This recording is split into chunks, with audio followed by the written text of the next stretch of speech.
السلام عليكم ورحمة الله. ازيكم عاملين ايه؟ يا رب تكونوا بخير. انا منى ودي قناتي مطبخ اتعلمي واعملي بايدك. هنعمل النهاردة سمك سنجاري غصب عن عين السماك. انا قلت له انا عايزة 4 سمكات سنجاري مفتوحين سنجاري، ما سمعنيش من الزحمة، وراح ايه منضفهم لي وفاتحهم لي من قدام. تمام اهم. خلاص جيت انا قلت ايه، خلاص هقليهم وخلاص بقى مش هعمل حاجه. رجعت قلت ابدا، لازم اعمل زي اللي انا عايزاه. فهعمل ايه انا بقى؟ هفتحهم انا بنفسي. مش لازم ان انا افتح السمكه كده، المفروض السمكه بتتفتح من هنا وهي مقفوله، وتفتحيها كده وبعدين تنضفي. هو فتحها لي ونضفها بقى، فاهمين؟ فانا هعمل ايه؟ انا هفتحها سنجل. لا واللي يغيظكوا كمان، بصوا، راح اعمل لي شق هنا. كنت متضايقه منه جدا يعني. بصيت له كده قلت له طب خلاص هعمل ايه يعني. فاحنا بنجيب بقى، عندك سكينه تكون حاميه. انا عندي الموز ده بستعمله دايما اشفي بيه الفراخ واللحمه والسمك. تمام. هتعملي هنا قطع كده عند الديل، خلاص، وتبتدي تمشي مع الايه، مع السلسله لغايه الاخر.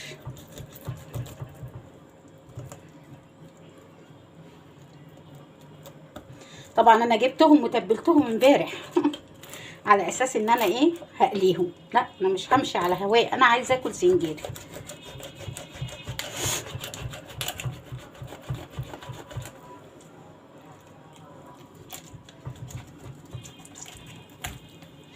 تمام اهو. هتبتدي تمشي بقى مع الايه، سمع يعني صوت العظمه اللي في النص، اللي هو الشوكه اللي في النص، سامعين؟ اهي بتمشي معاه.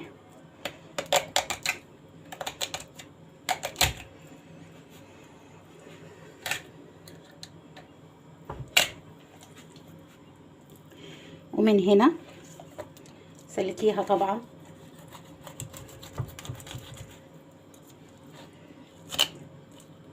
سامعين صوت العظمه؟ امشي مع العظمه اللي في النص، هتتفتح معاكي.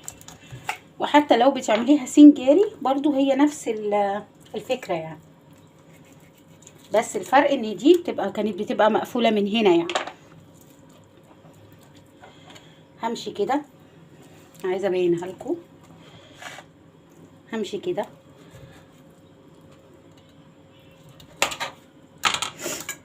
نجيب السكينه الكبيره و اتقسمت نصين، شايفين؟ تمام. وادي النص التاني. في ناس ما بيحبوش ياكلوا يعني يفتحوا الايه، العظم، يعني ممكن بيشيلوا العظمه اللي في النص دي، الشوكه يعني، الشوكه اللي في الوسط دي.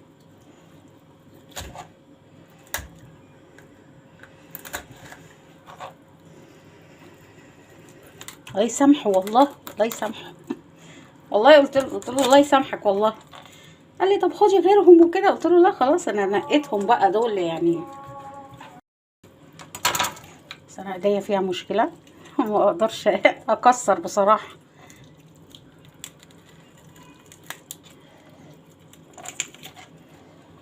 وممكن اهي مع بعضيها برضو، بس انا هقطعهم يعني عشان يبقى كل واحد مع ايه.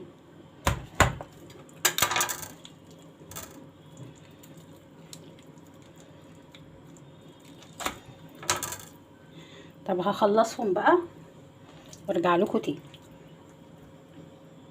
طيب بما ان انا متبله السمك اوريدي يعني، فاحنا مش هنحط بقى ملح خالص يعني، كفايه لما نملحها كويس. تمام. بس هنعمل الخلطه اللي احنا هنحطها بقى عليها، اللي بتتغمس بقى، اللي هي اصلا يعني احلى من احلى من احلى سمك. تمام. عندنا فلفل وطماطم وبصل وجزر وليمون، وعندنا الفلفل اللي انا عملته اهو، شايفينه؟ انا طلعته من الفريزر وبستعمله. تمام. عندنا كمان التوابل، عندنا بودرة بصل وبودرة ثوم، ودي توابل السمك، بتتباع يعني عند العطار ب2 جنيه ولا ب3 جنيه، بيديكي حبة حلوين. وعندك دي بابريكا، ودول شويه كمون، وطبعا فصين توم. انا مش هحط توم كتير طبعا عشان بقول لكم انا السمك متبلاه تمام. وعندنا صويا. هنشوف هنعمل الخلطه اللي هنحشي بيها السمك ده ازاي. قبل اي حاجه هناخد معلقه كبيره من الفلفل ده فلفل اللي هو العلبه اللي انا حطيت فيها الفلفل البارد اللي هو الاحمر على الفلفل الحامي. هناخد معلقه منه. خلاص هنبتدي بقى ونحط التوم. ادي فصين التوم تمام. نحط البصل.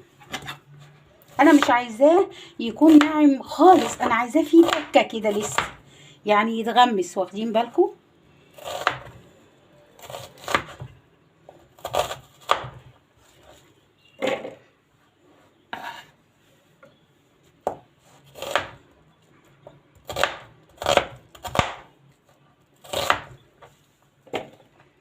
هحط كل الخضار هنا اهو وابشره وارجع لكم تاني ونشوف هنعمل.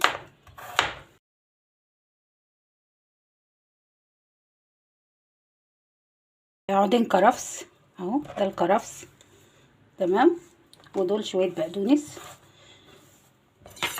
هنشيل شويه عيدان كده عشان دول كتير قوي، وهنقطعهم اي حاجه كده كده هيتفرموا مع الايه الخلطه بتاعتنا دي.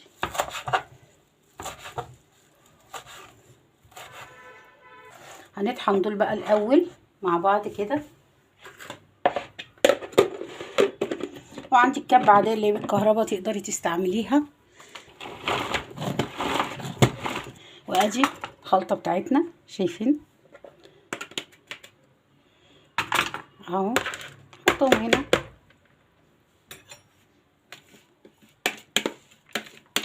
الريحه بقى مش هقول لكم مش هقول لكم والله، يعني الريحه في منتهى الجمال تمام.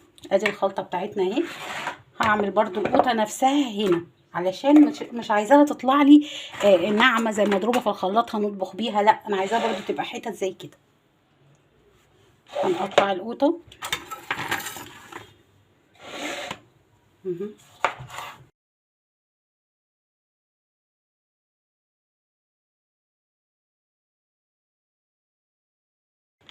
اطحنها.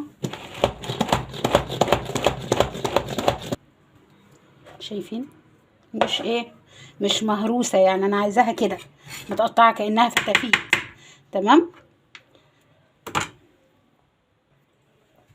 تنظيفه سريعه.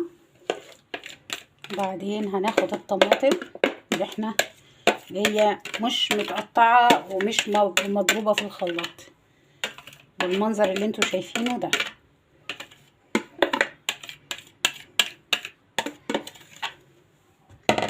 ناخد التوابل نحطها زي ما قلت لكم، ما تحطوش ملح لو انتوا مش مملحينها زي.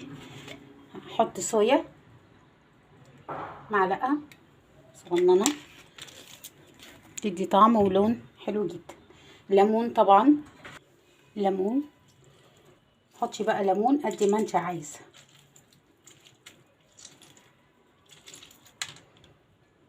شيل البذر ملوش لازمه، خلاص مفيش بذر تاني. هنقلب بقى الخلطه الجميله دي كلها كده مع بعض.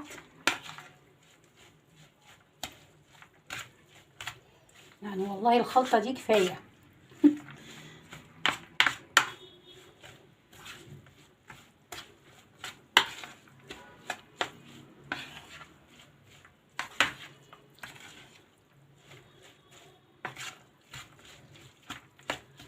تمام. مش هنحط الزيت، انا هحط الزيت على السمك وهو فين، وهو في الصينيه تمام. نجيب بقى الصينيه وارجع لكم تاني. هنجيب صاج الفرن بتاعنا، هنفرشه ورق ألمونيا تحت وهنحط عليه ورق زبدة. لو ما عندكيش الورق الزبدة ما تقلقيش خالص، هنحط عيدان الكرفس. شايفين عيدان الكرفس دي او عيدان البقدونس، الحاجة اللي انت بصلة قوطة اللي انت عايزاه. هنبتدي نرص السمك جنب بعضه كده.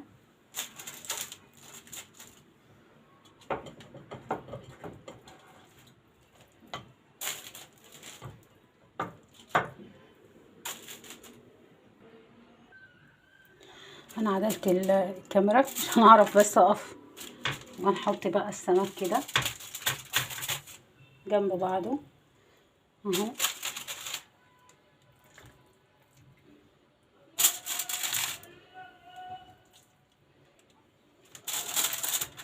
نجيب الخلطة اللي احنا عملناها، الخلطة الجميلة دي،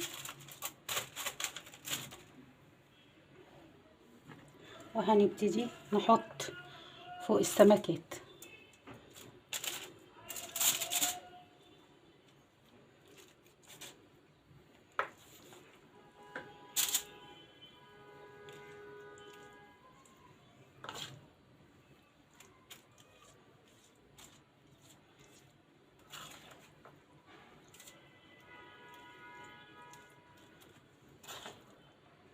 انا هحط الاول في كل السمك وبعدين اللي يفيد اوزع عليهم تاني.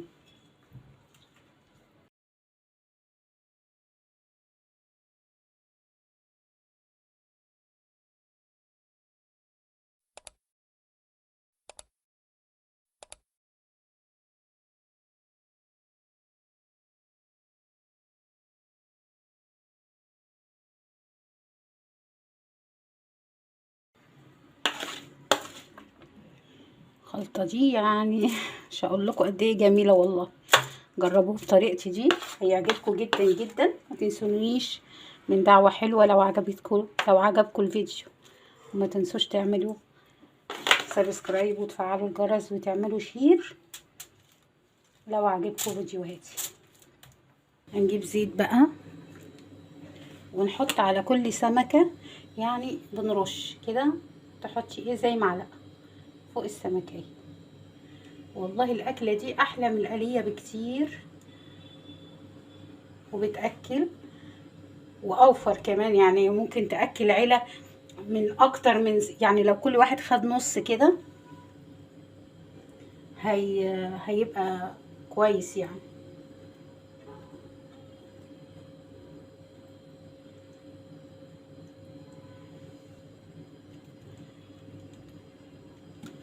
تمام اهو كده خلاص. هندخلها فرن على 180 لغاية ما تستوي خالص. اول ما تستوي هنفتح لها بس الشواية عشان تاخد لون حلو، وبعد كده اقدمها لكم ونشوف هيبقى شكلها ازاي.